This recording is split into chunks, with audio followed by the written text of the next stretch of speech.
Hi, Mark. I am a long good friend of the bride.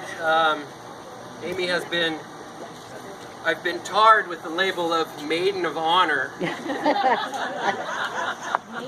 This morning she changed it to Man of Honor to make me feel a little better, which didn't work. You know what she did. So I'm going to get us started here tonight with a couple of stories. And I hope that I can encourage you to do like me.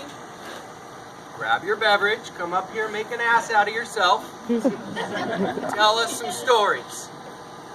My stories are going to be primarily about Amy, because I've known her for so long. In 10 years when we do this again, I'll talk about Mark. But I hope that I can encourage you to come up and share something that we may get to know these two people a little bit better. I know a lot about Amy, not everything, and I don't know all that much about Mark. So, the stories that I want to tell when thinking about how to do this, I wanted some words that would connect the stories to the way that I feel about our relationship, our friendship that we have. Beyond the obvious things, smart, funny, caring, blah, blah, blah. Alright? Blah, blah. So I came up with five words. So, history, empathy, direct,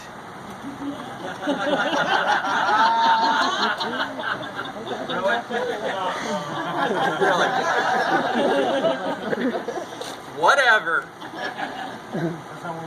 and advice. So we'll start history. So I don't know how many of you people know this, but I dropped Amy on her head. Literally on her head.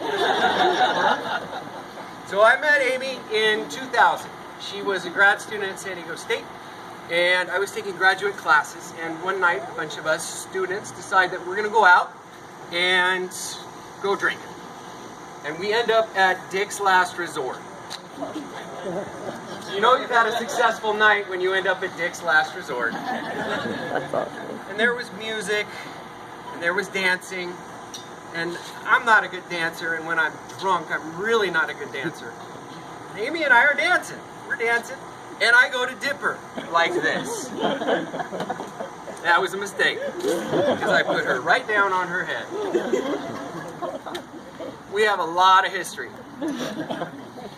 So that makes me supremely qualified to comment on number 2, which is empathy. So, not many of you may know this, but I am indirectly responsible for Amy bringing a loaded gun to the Seattle airport.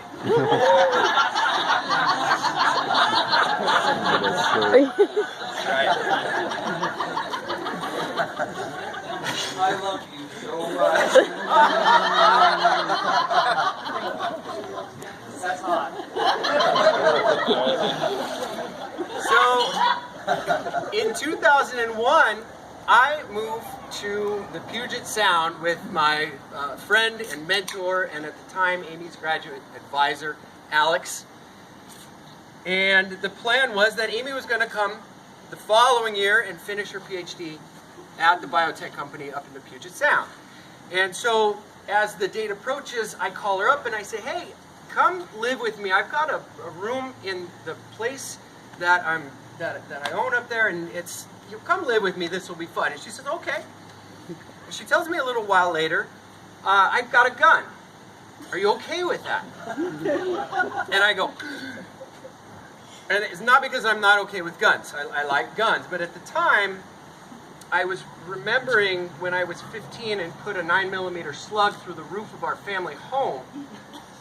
And I thought, I don't like guns. So I told her, I said, fine, but you put that gun away. I don't want somebody to find it. I don't want somebody to find it, do some damage. And so she put herself in my shoes and thought about what it was that I was going through and said, okay, sure, fine, no problem. So she did what anybody would do. She stuck the gun in an empty suitcase.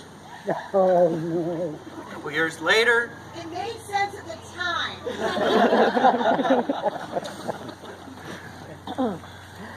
and a couple years later, she needed an empty suitcase on a trip.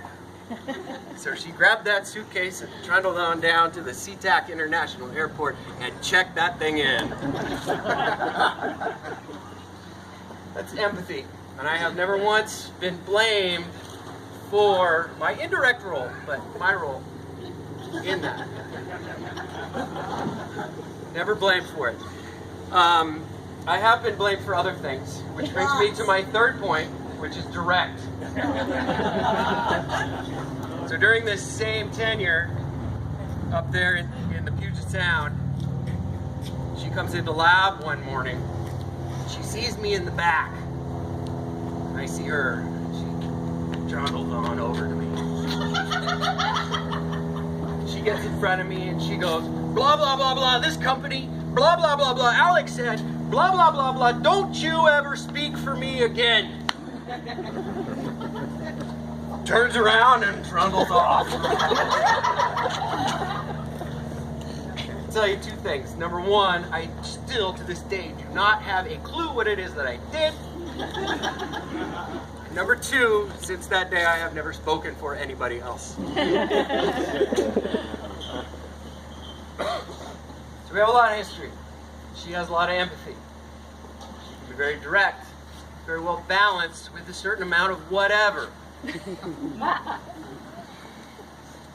And that's wonderful because so a couple of years back, she comes out to San Diego and we're going to go shooting because I do like guns. And so I get my shotgun in the shotgun case locked up and the ammo in the ammo case locked up, and she's got her guns and her ammo. And we get in the car. She's riding co-pilot with a bottle of bourbon. We went out there with my wife and our good friend Mona, who are in the back seat sipping wine out of plastic cups. And I'm in the front, stone cold sober. What could possibly go wrong? So we're rolling out the 8 East, and I go, and she looks at me and she says, what? And I say, I forgot the keys to the guns in the ammo box. She goes, right, I am trying the best that I can right now to not just scream out laughing. Which, of course, she does, just like that.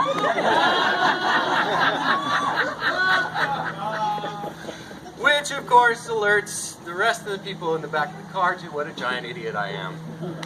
Wasn't news.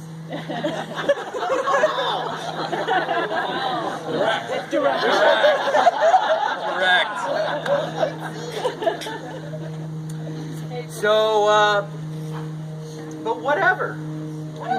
We finished the rest of the night, finished the rest of the bourbon. The next morning, she gets up, loads up her .38, and shoots the lock right off of my shotgun.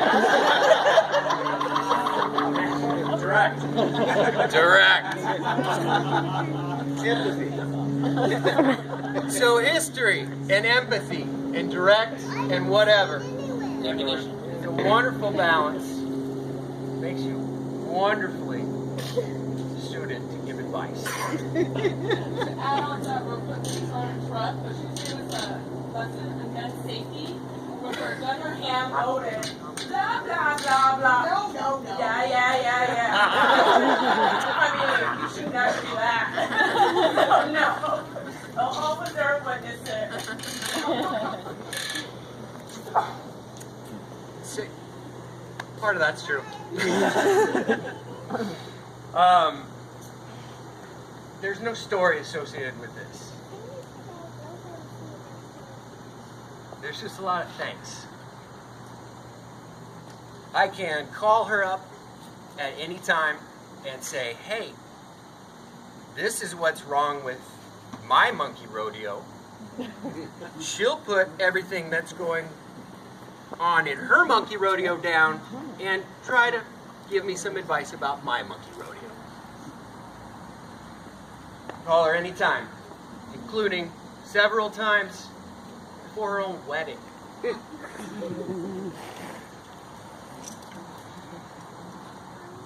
So, in closing, I just want to say that you deserve him, and he deserves you. It's about time.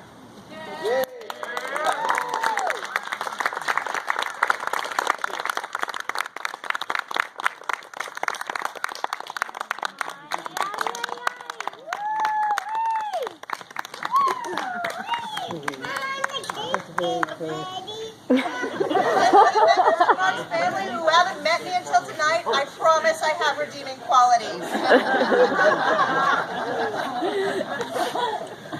Thank you. Yeah. Please come, share a story. How do you follow that?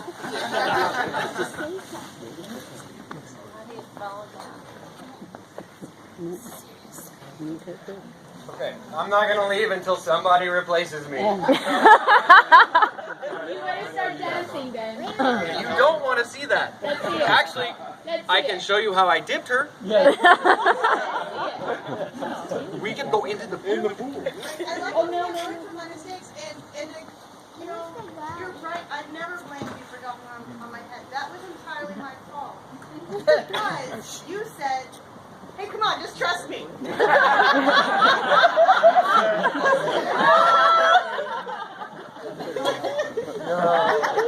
Never trust a skinny white poor dancer.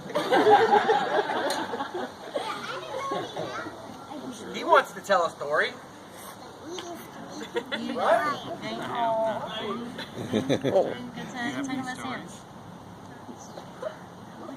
I'll tell you what.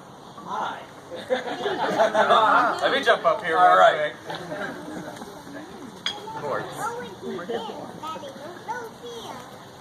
I don't have a whole lot of stories or anything like that. I just want to go ahead and say thank you. Thank you to all of you. The combined mileage that everybody has traveled to get here would put you into like platinum status on any airline membership. Seattle, San Diego, Italy, Boston, and yeah. Missouri. Missouri, that's right, thank you. Good Lord. Y'all flew out here for a party. And there was nuptials and everything like that, but it was a party. And you guys came out here. Thank you. Thank you so much. I am the luckiest man in the world. And I am the luckiest girl in the world. Woohoo!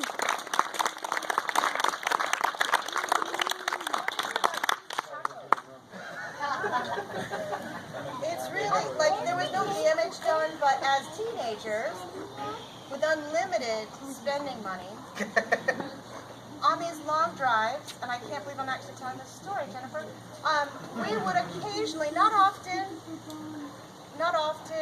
stop at Taco Bell and get tacos, not to eat, and there was no damage done. Did we get that part? Yeah.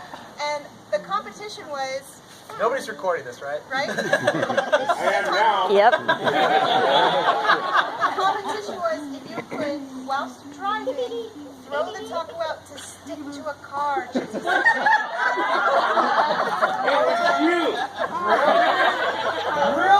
Yeah? You need sour cream on that taco. Yes. We were young. We didn't know about the sour cream. Everybody knows about the sour cream. Did I mention Mark dropped me on my head? That mark. So I just wanted to second that this is one of the most magical nights I can imagine. Certainly the most magical night of my life. And it's because each and every one of you came from near, from far, from other continents, from across the continent to come spend the evening with us. And this is what we wanted more than anything, this evening with all of you. So thank you.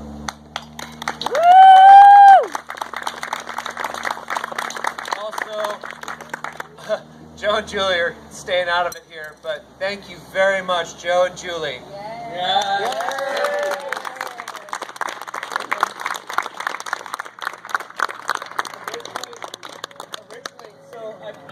that when you plan a wedding, that that the location is the most difficult part. That's true. And so after I had proposed to Amy, she said, "I'll think about it. Let's go ahead and plan this, and I'll let you know." And so after this was, so after that was established, I mentioned it to Joe. I said, "Hey, get married." He says, "Great. Do you got a location yet?" "No. This is only like 48 hours old." And he's like, "How about Casa de Huey?" Okay. Yeah. So as far as it being like the most difficult part of a wedding or anything, I wouldn't know. It was, they offered it immediately, and thank you so much.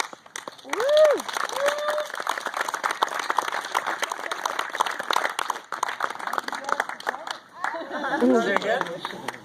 Thank you guys for coming. It's now an annual event, right? So. Next. Congratulations, guys. Either that Yes. or.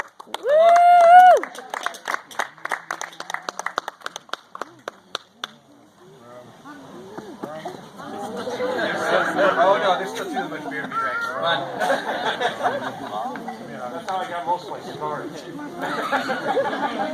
Yeah.